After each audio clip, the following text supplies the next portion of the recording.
Assalamu alaikum wa rahmatullahi wa barakatuh, everybody. Inshallah, I'll wait a few minutes before some people actually, inshallah, come on. Alhamdulillah, it was a good video from the brother Imam Malik Robinson. Alhamdulillah, we are very, very, very blessed to have that brother's presence. Alhamdulillah, like it, share it. I can't say subscribe. We don't have any subscriptions, but tune in, stay tuned in. This is Black Muslim Media. We are controlling our own narrative. Alhamdulillah. So to see brothers like Imam Malik Robinson, who he's a working brother. Alhamdulillah, Rabbil Alameen. He's an everyday guy, and he's still striving, struggling and striving to gain sacred knowledge. Alhamdulillah, Rabbil Alameen. That is we must tune in. We have to tune in. You guys should want to hear the dean from our perspective. You should, from a minority perspective.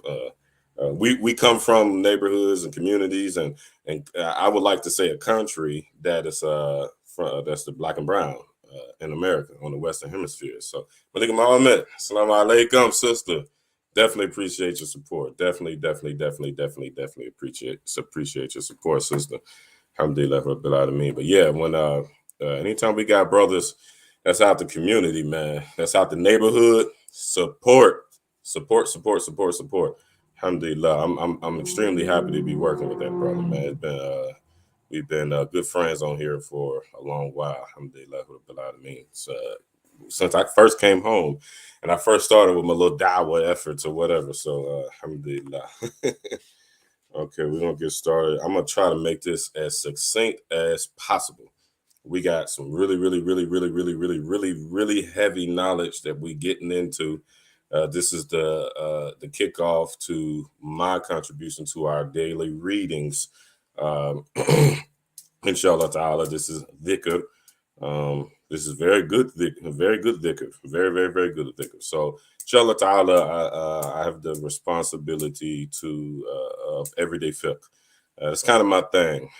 That's my thing. I'm an everyday around the way guy. I'm a neighborhood boy. So my focus has always been on everyday life and how we get along, how we should get along in our everyday life. We got to focus on what's relevant. Alhamdulillah. So, inshallah, we will get started. Man, I wonder if the Facebook user is what's his name? Solly. Ustad Solly. But yes, y'all stay tuned. Tune in to the Black Muslim Media via the 18. Inshallah, every day, I think, except for like one day, we will have something around this time between 7 and 9 o'clock. If you don't watch it live, just come back to it. It'll be posted on our pages, the True Aqeedah of the Salaf. And what other pages we got? And the Sunnah for Us. Alhamdulillah, it will be posted on those pages and my person. But I try not to mix business and pleasure. So I try to keep a lot of the people that's like on the groups like off my personal page. I make a lot of jokes. I like to lighten things up a little bit because sometimes we be a little bit too serious. And alhamdulillah, the Prophet ﷺ, he used to smile, man. He was a very he was a very lighthearted individual. He was serious, about his thing, as we know, but he was a very lighthearted individual. So inshallah, we're gonna get started. I'm gonna try to make this as short as possible so that y'all can get back to y'all's evening, and we can just get this thing started and get it out of the way.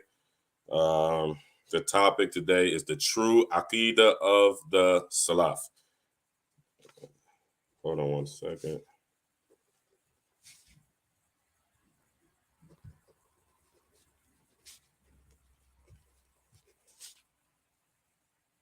Okay, so the topic is the true Aqeedah of the Salaf. So before we get into everyday fiqh, we have to understand the history of fiqh. So this is not like that scholarly thing when I'm gonna give you like the exact dates, the exact times, how tall Imam Malik was, and how big his hands were, and how many kids he had. I'm gonna leave y'all to do some studying, inshallah ta'ala. So It's going to be an overview of such, inshallah. Um, so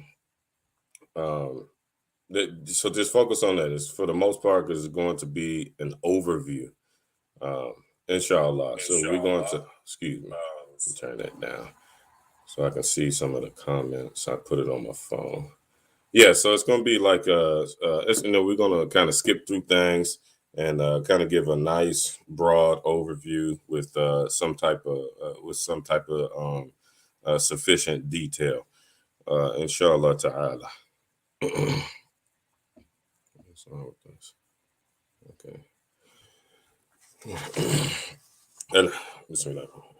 الحمد لله نحمده ونستعينه ونستغفره ونؤمن به ونتوكل عليه ونعوذ بالله من شرور أنفسنا ومن سيئات أعمالنا من يهده الله فلا مضل له ومن يضلله فلا هادي له نشهد أن لا إله إلا الله وحده لا شريك له ونشهد أن محمدا عبده ورسوله أما بعد أعوذ بالله من الشيطان الرجيم بسم الله الرحمن الرحيم قال الله تعالى في كتاب المجيد وأنزلنا إليك الذكر لتبين للناس. So, translation of that ayah. Now, I'm not an Arabic master, so we just gonna give the broad translation. So, all of my guys that won the spelling bee in Arabic, please save the riffraff, man. We trying to help the people, not confuse the people. But what I have, I will share. So, this is the first evidence of the Aqeedah of the Salaf. This is the very first thing that we have to understand. So Allah subhanahu wa ta'ala said in this ayah, وَأَنزَلْنَا إِلَيْكَ الذِّكْرَ, we revealed on you, Muhammad, the Prophet Muhammad, alayhi salatu wassalam, the dhikr. So all of the scholars are unanimous that what Allah subhanahu wa ta'ala meant in this word, dhikr, that Allah subhanahu wa ta'ala revealed the dhikr, excuse me, that being the Quran. We established that, and I think not the rant that I put up last week, and y'all beg for my forgiveness, please. I've asked for my forgiveness, and yeah, we made peace about that. So I don't know if it was in that video or the video before. No, it was the video before. We already established, it was kind of intro to this intro. We already established that we should be always doing a dhikr. And all dhikr is related to the Quran and the Sunnah.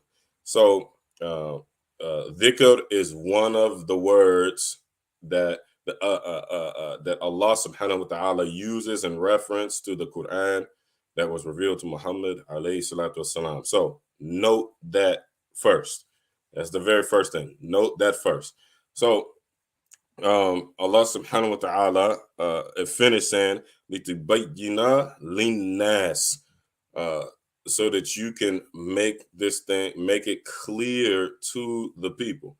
So there's a lot of evidences in this ayah.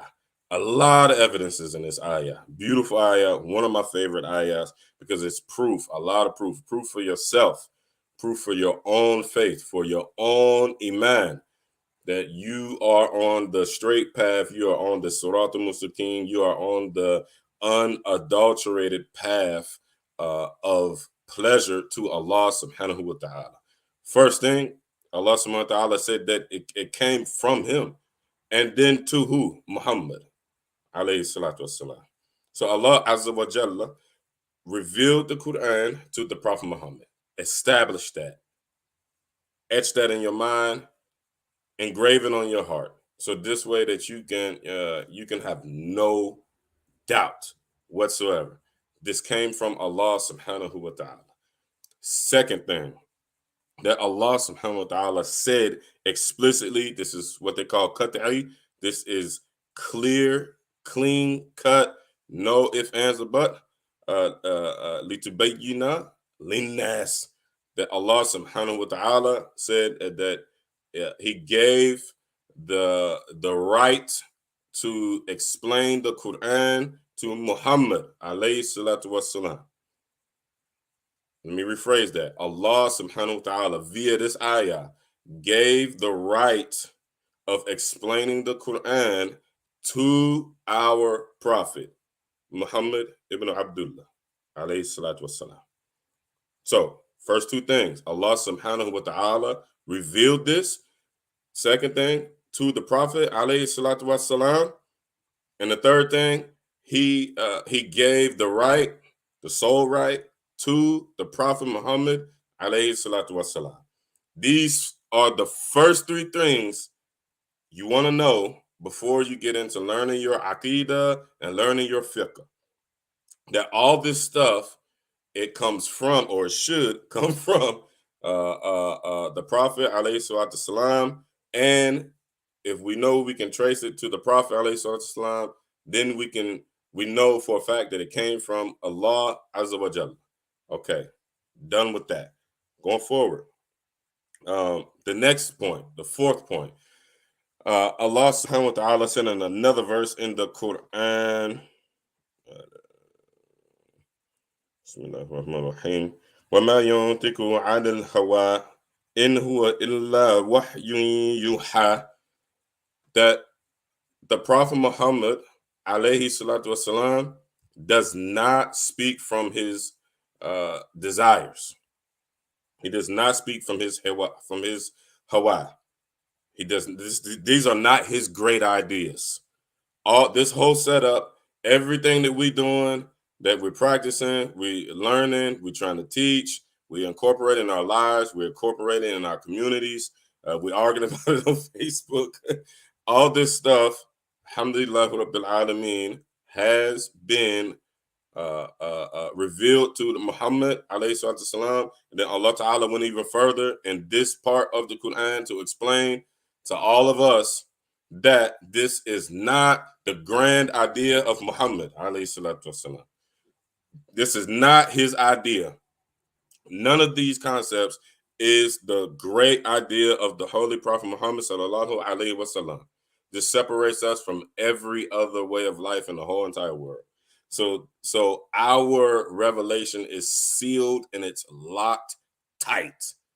There's no room, no space, not even a crack's worth of space of discrepancy that can get in there. This argument is airtight, it's solid, it's sealed, and it's gold. It's better than gold. Alhamdulillah rabbil alameen. So that leads us to the fifth point. So now that we know that the Quran was revealed to Muhammad alayhi salatu salam, and Muhammad alayhi salatu salam has the sole right to interpret it, and he did not give his interpretations from his whims, from his lower desires, from his nafs, from his lower desires, or from his desires at all. Period. Fifth thing is, there had to be somebody that Muhammad alayhi salatu salam, the prophet, was talking to. When Allah subhanahu wa ta'ala said he had to make it clear to mankind, to the people, who we have to think inside our head, who was the prophet alayhi salatu wasalam talking to? Who is he making things clear to? Who was he exercising his sole right to explain the Quran, to give the commentary of the Quran? Who is he giving this stuff to? Everybody know the answer to this. This is the Sahaba. Okay? This was the Sahaba. And those are the companions of Muhammad alayhi salatu wasalam. So, how this picture works, especially with when it comes to Aqeedah and it comes to fiqh. That's life. We have Aqeedah, we have fiqh, and then we have our ihsan. Just, that's a whole different conversation for a whole different day. But you need your Aqeedah and you need your fiqh before you can get to ihsan. So that's your tasawwuf. That's your purification of yourself. Those two things, these two things are first and foremost. And as far as I know in the Maliki fiqh books, and I believe so. I know the Maliki and the Hanafi fiqh books. Salih Abdul Majid will teach everybody about the Shafi'i, Shafi'iyya, and then we have Abu Isa and Jomo Williams doing our Hanbali contributions. As far as I know, factually, well, from our perspective, the very first thing that's inside of all of our fiqh and aqeedah books is tashihu imanihi. You must make your iman strong, your iman solid. This is the very first thing that is taught. The very first thing. And inshallah ta'ala, we'll go through it. Our Imam Nadir Abdullah is doing our fiqh contribution, and that is on Sundays evening. Don't quote me, but we'll post it, inshallah. So, um, um, okay, so we have the Quran, and we have the Quran that was, and y'all know that Jibril brought the Quran to the Prophet Muhammad. So we have the Prophet Sallallahu talking to or explaining the Quran to the Sahaba. Okay, so let's fast forward. Now, there's a hadith. There is a hadith when the Prophet Muhammad alayhi salatu wasalam told us. I'm not going to go all the way into the hadith. Y'all know it is pretty popular. And the Prophet Muhammad alayhi salatu wasalam advised us that there are three blessed qurun, generations. His generation, the one after that, and then the one after that. So fast forward. The Prophet Muhammad alayhi salatu wasalam taught Islam, all of it, to his Sahaba, to his companions. Those companions taught it to their companions, and then those companions taught it to their companions. The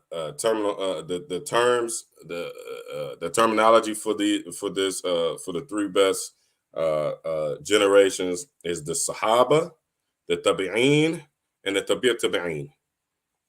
These are the three blessed generations. And we also adulate the a few generations behind them. We call them the Khalaf. So the three blessed generations is the Salaf. That's the Salaf. These are the true Salaf, not the modern day group that has chiseled themselves away from the community as a whole, the Jama'ah, who call themselves the Salafi Minhaj. Not them. The actual Salafiyun is the three blessed generations. After that is what we have, the Khalaf, those people who succeeded the predecessors. So the Salaf is the righteous, the Salafi Salihun is the righteous predecessors, and the Khalaf is Salihun. They are the righteous successors to the Prophet Muhammad, to the Sahaba, radiallahu ta'ala anhum. So, why is this important? This is important because, especially nowadays, there's so much controversy about fiqh. Is it bid'ah? Where did it come from? I've even had a guy from a deviant group say to me, you are telling me what Imam Shafi'i said, and I'm telling you what Allah and His Messenger said. That is may Allah bless the brother, but this is the silliest thing in the world. Everybody hasn't had the luxury of having teachers that are in line with this proper understanding. And I don't think this brother had, and most of those guys that make those kind of statements, they haven't had any type of proper tarbiyah, any whatsoever. So maybe a little bit, some of them. So they make these types of mistakes. So when you're dealing with fiqh and aqeedah, we have to validate. Now, Aqeedah, for the people who don't know, because I know there's a lot of beginner Muslims, Aqeedah is your faith, the principles to your faith. That's what Excuse me. That's what Aqeedah is. It's the details of your faith. There are a lot of ambiguous statements in the Quran, and uh, uh, uh, Aqidah explains these things for us. And your fiqh is the established, it's the agreed upon and established everyday practice of your Islam. That's what the fiqh is. So this is your life. So your faith and then your actions that connect to your faith. So that's what your aqidah is, and then your fiqh is your everyday worship, your everyday life. So you cannot afford. We cannot. Excuse me. We cannot afford to have these things misconstrued. And nowadays, we definitely have this thing misconstrued. Uh, so this is the reason why I'm going all the way from the top before we even get into FIP and what it is and so on and so, and who says what and what you're supposed to do and when you're supposed to do it. So I'm taking you all the way back to the from the top, from the beginning to not where we are now, but to where FIP is relevant and where it comes in. So we have the three blessed generations, and then we have the. This is my statement from my assessments of my studies for almost 15 years. The three blessed khalaf,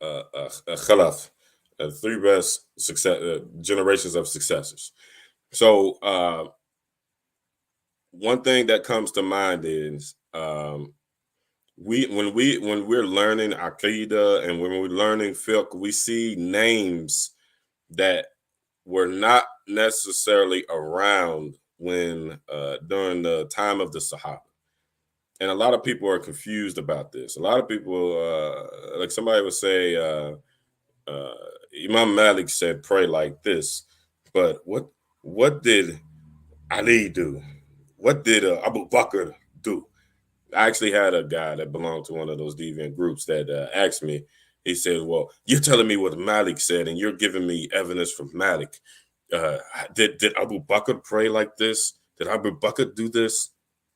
So you hear these names: Malik, Shafi'i, Nawawi, Ibn al-Hajjaj.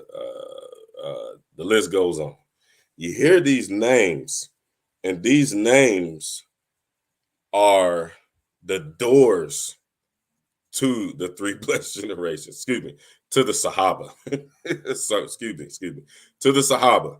These names, these big names of fiqh that we hear, the big names, not the false names like Rabi or Fawzan or Uthaymin, they are not from the Salaf. So when you hear the famous names, Shafi'i, Ahmad, um, um, Abu Hanifa, Malik, Auza'i, Sufyan al-Thawri, Hassan al-Basri, when you hear these names, um, Layth, these were the imams. These were some of the imams of the three blessed generations.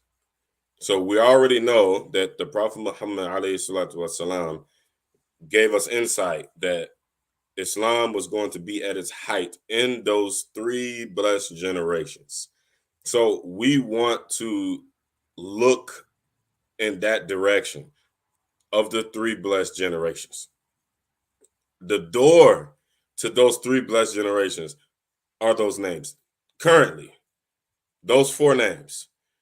We don't controversial people go after controversial things, and Allah Subhanahu wa Taala said it in the Quran that the these people have a disease in their heart, that they go after the controversial stuff. Oh well, they were not the only they were not only four mujtahideen. There are hundreds of mujtahideen. What about Abu Dawood al-Zahiri? What about Layth? What about Sufyan al-Thawri? Okay, yes, there were other mujtahideen, and a mujtahid is basically a person that has absolute knowledge in Islam. They know Islam from ding to dong. They know the vast majority of the hadith. I don't know the exact number. I think Imam Ahmad mentioned something like 2 million. I think it was something like that, something crazy like that. They know all of the rules. I made a video about the mujtahideen. If anybody does not know what a mujtahid is, just as paraphrasing, a mujtahid is a person that has absolute knowledge about Islam. There's nothing that passed up until that particular mujtahid's time that he about Islam that he doesn't know. So if anybody needs to know what that needs some more information, I can maybe send you a link or something, or send you some information on what that is. So these 4 imams were like that. They had absolute knowledge. They were not perfect. They were not infallible. They were just the best. They were the best at what they did, which was studying ilm, studying the divine knowledge of Allah subhanahu wa ta'ala. They were the best. They were amongst the best. Yes, there were many. There were many mujtahideen at that time, but the most famous ones were those 4. And the only connection that we have to our illustrious Sahaba is through those 4 imams. We don't have, we have statements that were mentioned from imams that come out of those 4 schools. Those 4 imams, they established 4 schools. They were the founders of the 4 schools. They didn't particularly establish it, and that's another conversation for another day. But the imams in those schools, we only know about the other mujtahideen because those imams told us about them, because they know about them, because those imams are in the literature. They're in the knowledge. They're in the divine knowledge that was transmitted. It was transmitted. It was nobody's great idea. It was Jibril came with it. He gave it to Rasulullah alayhi salatu wasalam. Rasulullah alayhi salatu wasalam gave it to his companions, radiallahu ta'ala anhum. And then their companions gave it to their companions, the tabi'een, radiallahu ta'ala anhum. And then that second generation gave it to the third generation, the tabi'een. That's the flow. And then right at that third part, we have the illustrious 4 imams. We have the illustrious 4 imams. So the Aqeedah and your fiqh guaranteed comes out of those 4 schools. You might have a statement, an athar, or something that came from Sufyan al-Thawri, or came from Hassan al-Basri, or came from Junayd al-Baghdadi. We have the statements floating around, but know that the imams from the 4 schools own that knowledge. The only way that we know about it is because of them, not because their schools are established. There is no Thawris. There is no Dhahris. I don't care what nobody says. The Dhahri school is non-existent. There's remnants of it around here, and we got some weird people that's trying to fake revive it or whatever. But there's no asanid in it whatsoever. There's no asanid, which are chain links back to the time of the Sahaba. All of the chain links, these names, all of these chain link names are contained in these 4 schools. Those 4 imams, they taught so many people. This was a heyday of Islam. This was the golden age of Islam. It will never be replicated again. It will never be replicated again. So these individuals, first and foremost, they had access to the divine knowledge. That's the first thing. That's the first thing we have to know about this topic. They had access to the divine knowledge. And some of the asanid, the chains, the teachers, the chains are the teachers. And some of the chains from Imam Malik and from Imam Abu Hanifa, there's only 2 names between them. and one name between them and the Sahaba, and two names between them and the Prophet, alayhi salatu wassalam. You cannot argue that. A guy who lived 1,300 years after the Prophet can't say, hey, look, y'all, I figured out how we're supposed to pray. And everybody who was close to who was in that 3 blessed generations, they were wrong. That is insane. And we have a group of people in Saudi Arabia. We have a group who come from Saudi Arabia. We have a group of people that believe that. This is why it's important that this be broken down. And this is from the perspective of years of study on my part. And of course, there's so many other actual imams that can do much more justice. But like I said, there's a gap between the imams and the actual people. I'm in that gap, making that link with y'all. So, I go and I read all day like this. I've been working on just, here goes some of my notes. It's not even a full paper's worth of notes. I've been working on it for a few days, and today to finalize the notes for the video, it's literally just a half a page. I've been working on it since 6:30 this morning. Alhamdulillah Rabbil Alameen. So that's where that I just said that to say that that's the link. A lot of people are not going to sit in front of their computer and in front of a bunch of books for 10 plus hours. And still not get very far.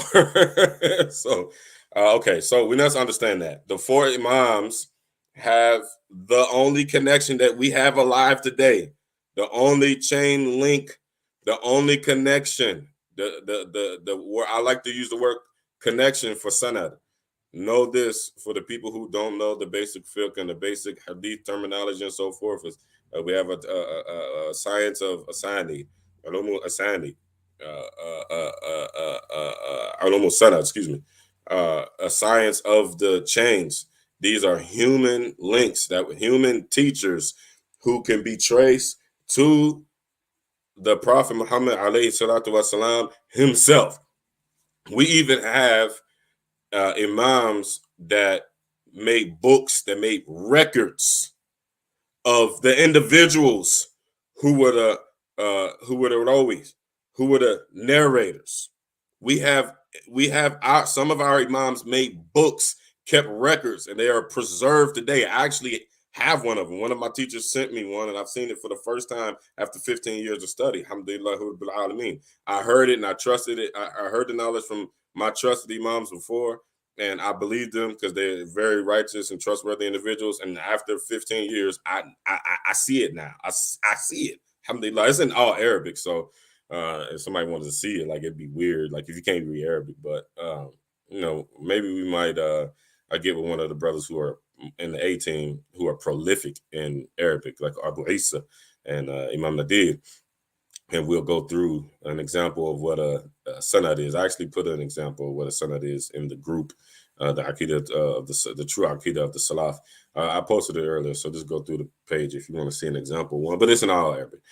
So we had living chain links back to the companions. Okay. What's the evidence for what I just said? Because you have a group of individuals that is causing so much trouble in our deen and in our understanding of our deen. Say they're challenging. Oh, we don't have to follow them. We just have to follow the Prophet Muhammad. We don't have to follow a man. Allah Ta'ala told us to follow the Rasulullah. Ati Allah wa ati Rasul. This is the argument. And then you got the guys that's like imams of this group of individuals who are saying this. One thing that they're leaving out to y'all, and I don't know if they just don't know it or if they just don't care, and they're forging and they're falsifying in the Deen of Islam. They're adding, they're innovating in the Deen of Islam. But what they haven't told you is that when they tell you, Ati Allah wa ati Rasul, obey Allah and obey the Rasul, what's the next thing that you ask a person who says that to you? What's the next thing they tell you? Oh, brother, go out and buy a book of hadith, Bukhari, and Muslim. Those are the best hadith. Buy that hadith and read it and learn it. Learn the hadith. Newsflash: Those people were only all of the hadith narrators, except for Imam Abu Hanifa and Imam Malik. Imam Abu Hanifa has a fiqh book with a lot of hadith in it, and Imam Malik also has the very first hadith book called the Muwatta. It's a fiqh book with hadiths and what they call athar in it, statements from the Sahaba, and that's for a reason. This is not that video. All of the other books, they are only collections of hadiths. And the Musnad of Imam Ahmad, the Musnad of Imam Ahmad is similar to the Muwatta Imam Malik. It's kind of a fiqh book with hadiths in it. There is a lot of fiqh in the hadith books, but if you don't know fiqh, then you won't know which hadith is for what. Like if you open up Bukhari and you look up the door of Babul Wudu, and you're looking at wudu, you don't if you don't know the fiqh, you don't know the relevance of the hadiths in that particular chapter. This is why fiqh is more important than learning hadiths, because that's a different story for a different day. But when they tell you go and buy a hadith book, go and download Bukhari, download Muslim, download Ibn Majah, download Tirmidhi, download the Musnad of Imam Ahmad, every last one of them follow the madhab, except for Imam Malik and Imam Ahmad. Every one of them. Every one of them followed a school. They followed one of those four imams. Every one of them. Every one of them. And how come we don't have, how come Bukhari's fiqh book is not as popular as Bukhari's hadith book? Nobody, people who are not connected with divine knowledge, this kind of stuff never dawns on them. It's a sahih of hadith of Bukhari. It's not fiqh al-Bukhari. Bukhari relied on Imam Shafi'i and Imam Ahmad for fiqh. He gathered hadiths. His specialty was to tell you how authentic a statement of Rasulullah Sallallahu Alaihi Wasallam or one of the companions was. That was his specialty. And I've even heard some scholars say that his book was some of the aspects of his book, like Kitab al-Wudu, the Bab al-Wudu, and the Bab al-Salah, Bab al-Siyam. These books were, they definitely put together from Shafi'i point of view, but it's simply the most sound narrations about those topics. The order and the placement and the application of those hadiths, you will never know because you're not a muhaddith.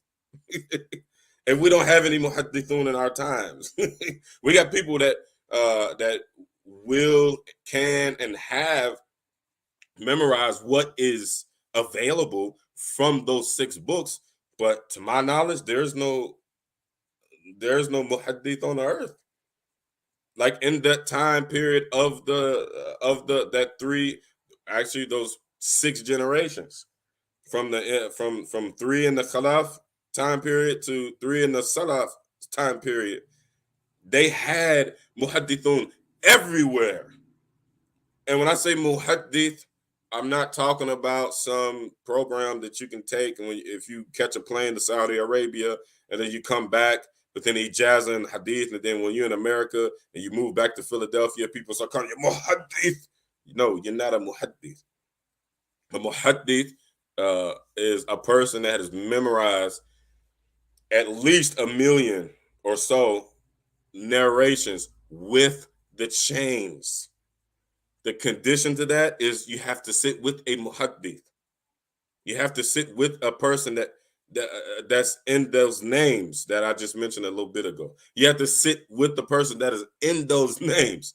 So and so heard from so and so, heard from so and so, heard from so and so, all the way back to the Sahaba, all the way back to the tabi'in, the tabi'in, and the Sahaba. And then also to the Prophet, alayhi salatu, those ones that go back to the Prophet, alayhi salatu, those are the best hadith.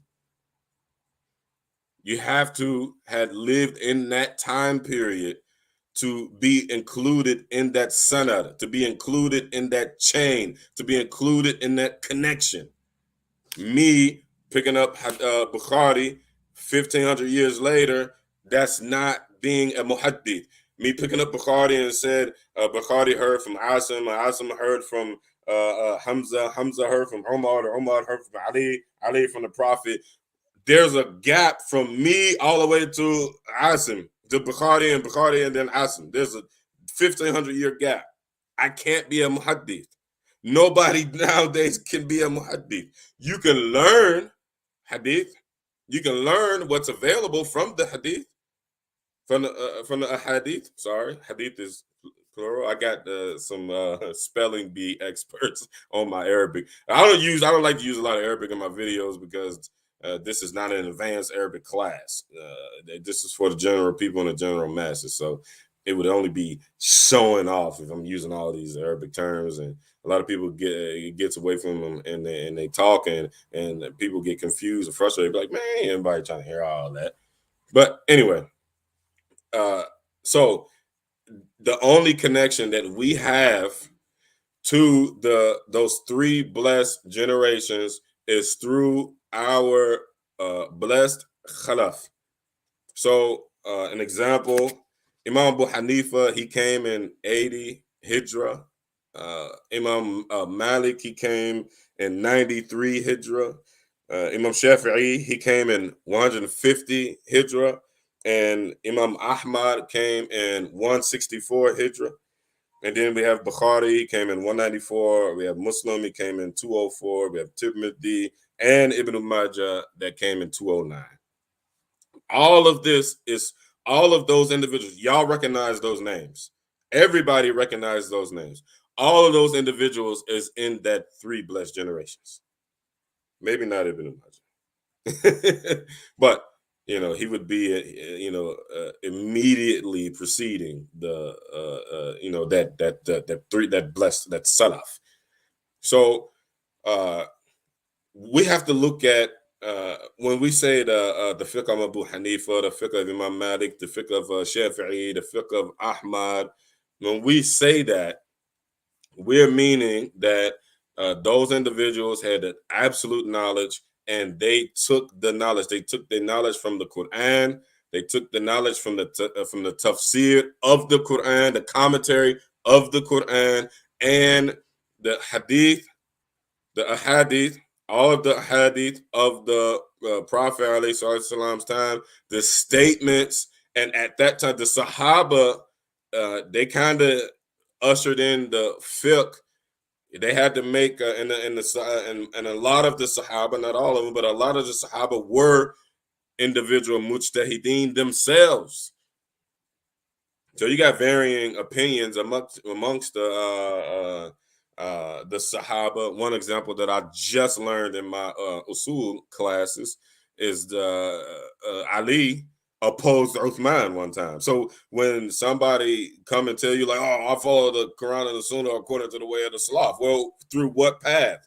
Through what chain of transmission? Because they all contradicted each other. Even the four Imams, they contradicted each other. So how can you follow all of them at the same time, or you don't confine yourself to one of them when in so many instances they contradicted each other?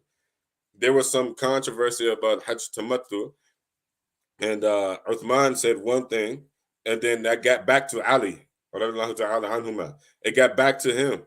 So Ali heard about it. He stopped what he was doing immediately. He pulled down on Uthman. Uthman was busy taking care of some sheep or some cows or something, and he pulled down on Uthman. It was like, man, you telling people this and that and this and that about Hajj, and Uthman was like, yeah. So then Ali, he said, Labbaik, Allahumma labbaik, and he put himself inside of Ihram at that moment. That was the debate, when you can do it and when you can't do it, and so forth, or where you can. It was something like that.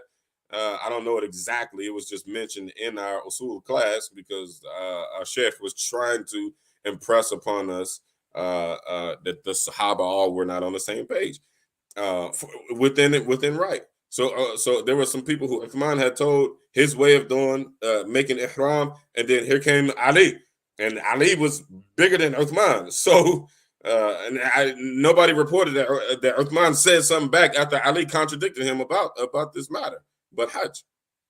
So the Sahaba, a lot of them were mujtahideen themselves. They were absolute in their knowledge themselves. But the application of the divine knowledge, it varied with the individual. It varied with the individual situation because Sa'ad ibn Abi Waqqas, one of the big Sahabi, he was different than Uthman. So Sa'ad ibn Abi Waqqas would have, if somebody came to him when he was stationed in Iraq and asked him about something, he's gonna, come from his perspective with all of the knowledge that he had gathered when he was with the Prophet ﷺ and around some of the other bigger companions. As opposed to when somebody come to Uthman and they ask him something, he's gonna do the same thing. Come from his perspective, his personality, what he knows from Rasulullah SAW and other companions who were equal or maybe more. There were only three that were more than him. So he would come from his, different perspectives. And you have that fatwa that came from Uthman, and you have this fatwa that came from Sa'ad ibn Abi Waqqas. And then you got those people who were around Sa'ad ibn Abi Waqqas, anhu, when he gave that fatwa, when he gave that hidayah, when he taught that fiqh, that, everyday worship in life, they recorded it. And then when they learned about it, they taught it to some people, and they taught it to some people, and then next thing you know, it reached Imam Abu Hanif. So on and so forth. This is what fiqh is. This is what fiqh is. If your fiqh is not, it does not have these chains, it does not have this sanad, if it's not inside of those four schools, and you have not dedicated yourself to one of those four schools, you're not practicing Islam. You're practicing you're doing what we like to say is Islam. It's not Islam, it is Islam. You're doing what you want to do. And we don't have the right to do that. So let me wrap this up and bring it in perspective. We already established at the beginning of the video that Allah subhanahu wa ta'ala said that he revealed this to the Prophet alayhi salatu wasalam. And then he said the Prophet alayhi salatu wasalam has the sole responsibility of giving the explanation. Then we established that the explanation went to the Sahaba. And then we established, I skipped the part. We also, before we established that it went to the Sahaba, we established that Allah subhanahu wa ta'ala said that the Prophet ﷺ does not speak from his desires, from his hawa. He does not speak on his own accord from his hawa. He does not. So all of this knowledge is divine. All of that, which the Prophet ﷺ gave, he gave it to the companions. Those companions gave it to their companions. Those companions gave it to their companions. And then so on and so forth for probably about 3 more generations. I could be wrong. Somebody correct me on that. I don't know when the chains actually stopped. I think I read one time, I think the chains, like with the names, stopped maybe at like 9 or 10 people or something like that. With acts of worship, when you say so and so heard, so and so heard, so and so heard, so and so heard, all the way back to the Prophet Muhammad alayhi salatu wasalam.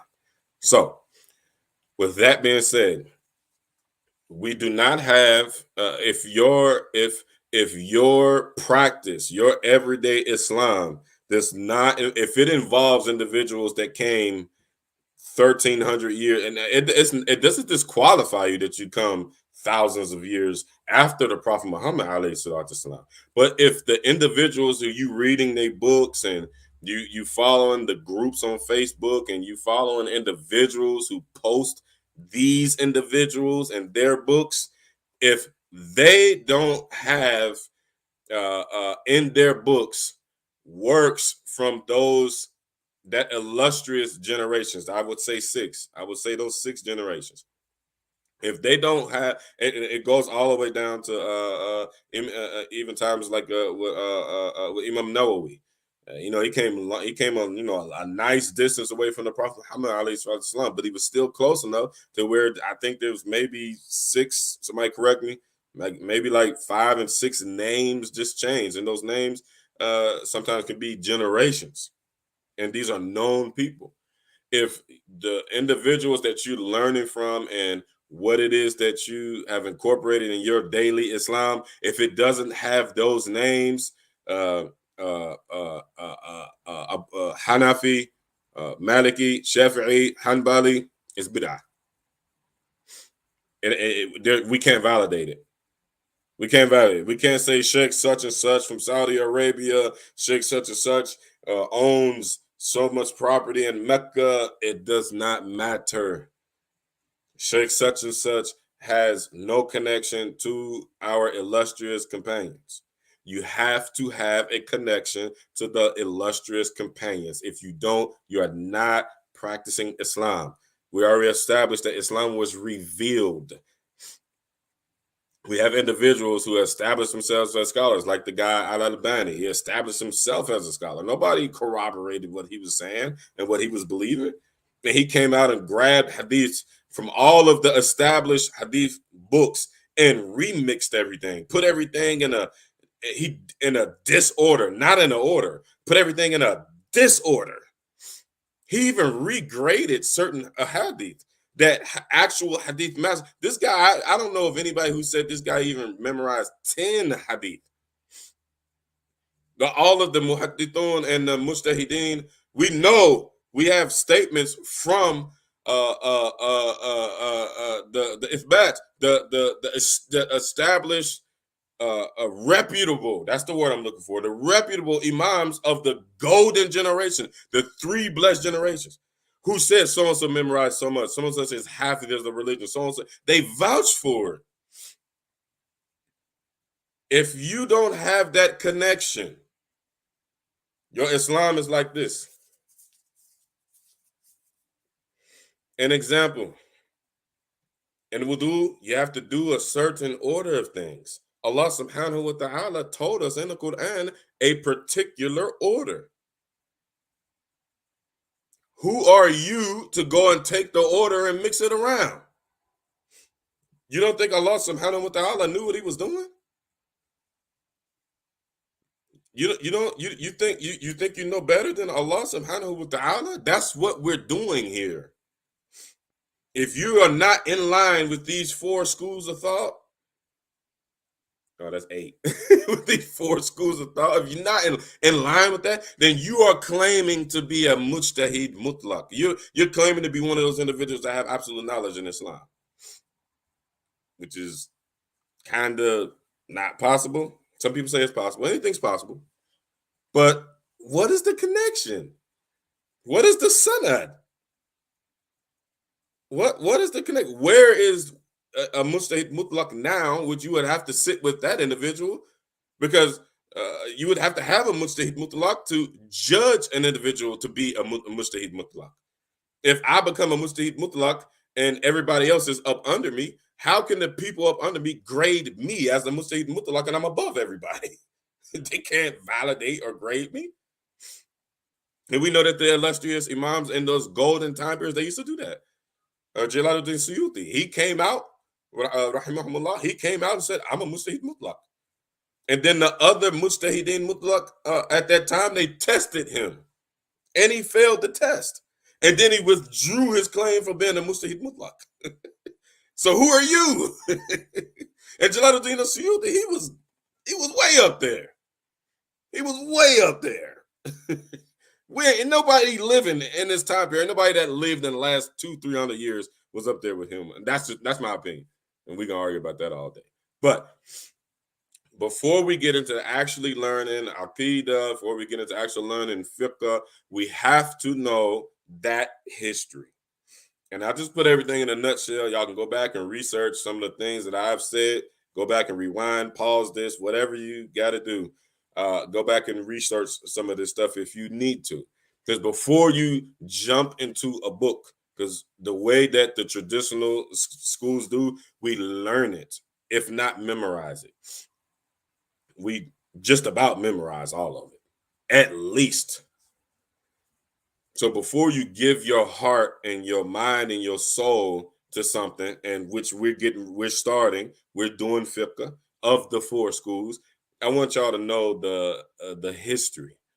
I want y'all to know the history. I want y'all to know the relevance. I want y'all to know the authenticity. I want y'all to know how this is factual. There's no doubt whatsoever in it.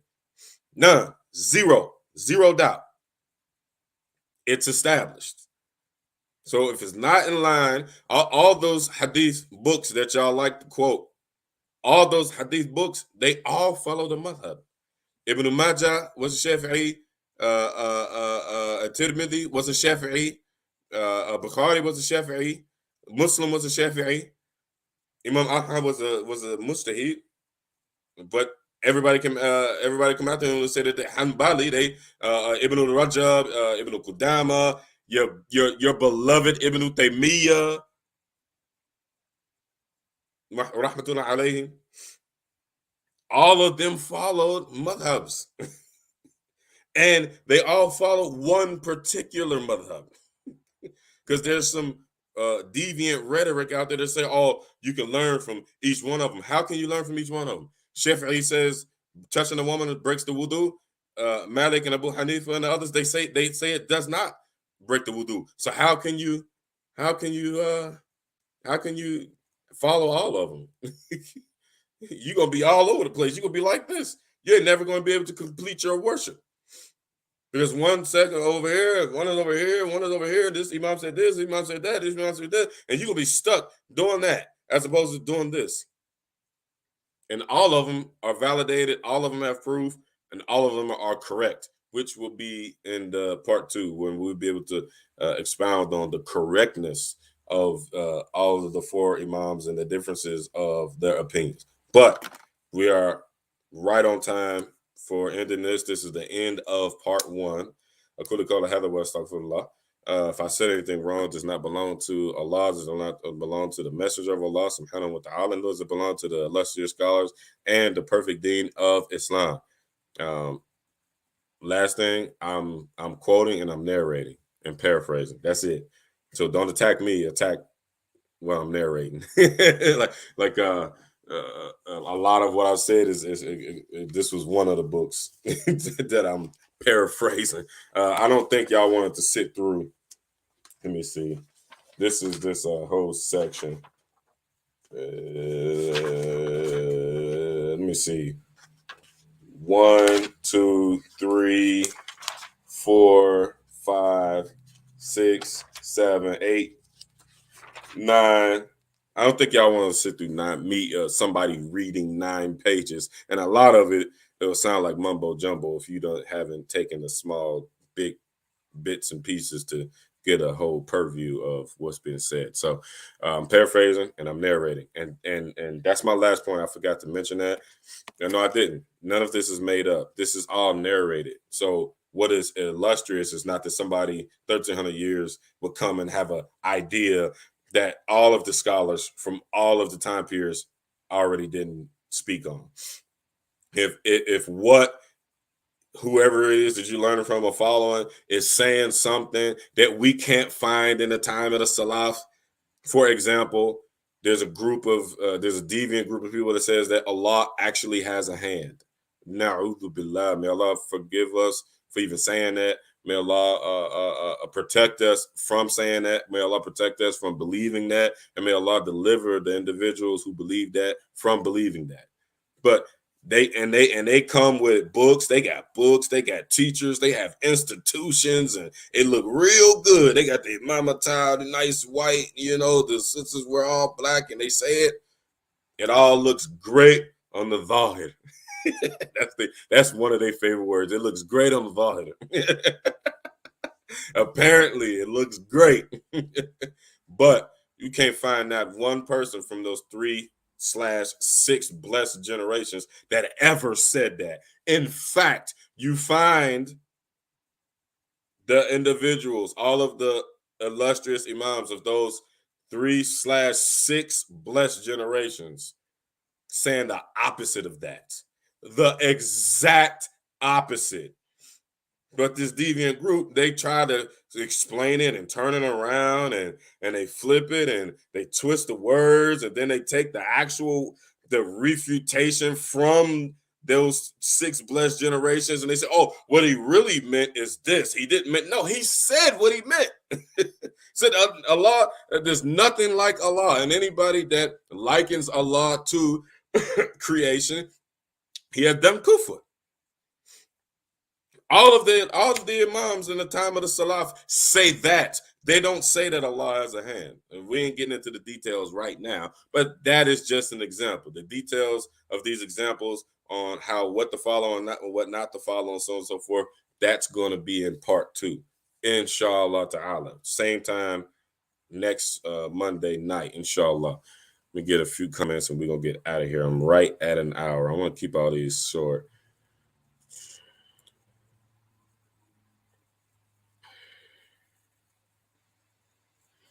Nyla, my beautiful wife, she said, Allah, Angel Gabriel, the Prophet Muhammad, alayhi salatu salam, the Sahaba, the Tabi'in, and Tabi'in. So she been learning. Alhamdulillah, she been learning. Wa alaikum salam, rahmatullah, to all of the, I can't see some of these people. Let's say Facebook user on a lot of these people, man. This software is weird. Malik Muhammad, she said a mustahid scholar is qualified in the sources of sacred law, qualified to extract rulings directly from the Quran and the Sunnah to perform ijtihad. She's 100% right. Somebody else said the four imams with mustahid mutlaq, absolute mustahideen. Yes, we covered that.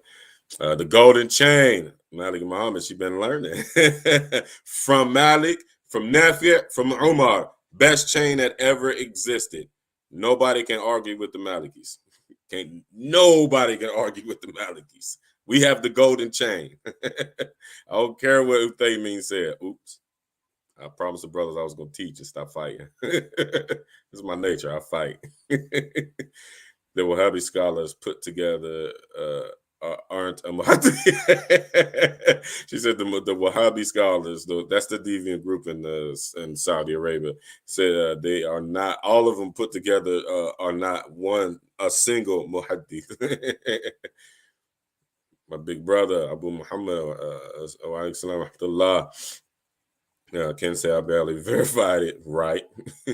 Nyla, she said they love saying blind following. Like, is it really blind following if the four schools have a sanad back to the Prophet Muhammad Islam? Wouldn't having no sanad be more of blind following than the blind leading the blind? Whoa! Wifey been putting in work. Absolutely. Okay, that's it for the comments. So we're gonna close this up, inshallah ta'ala. Why you keep calling me? Why you keep calling the sister Malik Muhammad? I didn't say that. I say Malika. I didn't say Malik Muhammad. What are you talking about? I'm just trying to talk fast so I can get about here. Maliki Muhammad, Malika Muhammad, or Malika, depends on if you're gonna use watch her house. Okay, so that's a Tilawa joke. So for all of my spelling bee brothers, all of my brothers who won the Arabic spelling bee, put in the comments what this Tilawa joke I just made is. I'm pretty sure y'all don't know. Since my Arabic is so bad. Tell me about that. That's some fiqh of tajweed, something I know y'all haven't touched. But when we get out of here, I love y'all for the sake of Allah. نقول قول هذا واستغفر الله ولا اله الا الله واشهد ان محمدا عبده ورسوله. Next Monday, inshallah. And stay tuned for the rest of the week. We have other contributions for daily readings, our dhikr, our daily adhkar. Coming up tomorrow, we have Aqeedah to Tahawiyah. So this video was like a history and of Aqeedah and fiqh. We're going to be teaching you what the actual true Aqeedah is. So we're saying don't follow the Aqeedah of the people like the Wahhabis and all these people, the Shia, all these people. We're telling you not to do that. So in reverse, we're going to tell you what you should be doing. So as I take pause of this, jumping on here, going from a book, I want to explain some of the history on the formulation on some of these books. So tune in tomorrow. I think at 7 we have Imam Nadir. He's going to be going through Aqeedah to Tahawiyah. So he's going to be going through this whole entire text on what Muslims actually believe. And nobody can contradict this book. This book is agreed upon on all generations. And as far as I know, it is the very first book of Aqeedah. And it's in the 3 blessed generations. So if somebody in Saudi Arabia that came 1100 years or whatever after Imam Tahawi, and Imam Tahawi was closely connected with individuals who knew the Prophet Muhammad ﷺ personally, sat with him, ate with him, slept with him, fought wars with him, the whole nine, prayed behind him, monitored everything that he did, those individuals are doing something else. We like to call it bid'ah. So we're going to wrap it up. Inshallah, we'll pick up in part 2 and finish up this history, and then we'll get into the daily reading of the fiqh of everyday fiqh. Inshallah ta'ala. I love y'all for the sake of Allah. I'm out of here. Assalamu alaikum wa rahmatullahi wa barakatuh.